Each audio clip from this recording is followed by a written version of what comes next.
好，同學嗱，咁我哋而家正式做 merge 啦。咁 merge 第一個檔案需要呢就係個 data file。咁我哋個名呢叫 data source，data source。OK，好，我哋要做嗰個 data source 嘅時候呢，咁其實我哋要建立咗個 table 先嘅。咁喺呢個例子裏面呢，個 table 已經建立咗㗎啦。咁我哋假設呢，我哋有3個記錄，咁我哋要有4個列嘅。咁第一個列先，咁第一個列呢就其實係呢一個。咁呢個列呢，其實主要都係有啲欄位嘅名稱，OK，咁一定係要放欄位名稱先嘅。咁如果唔係呢，就做唔到個 merge 噶啦。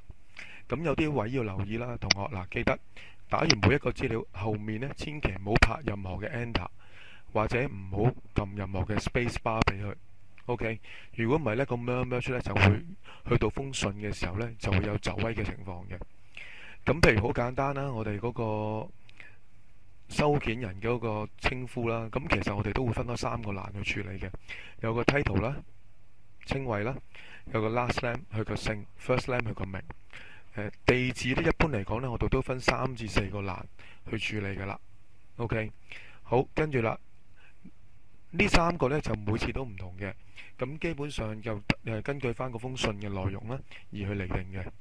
好，當呢個檔案準備好嘅時候呢，咁其實可以關閉咗佢。咁我哋一陣攞嚟做嗰個 merge 㗎啦。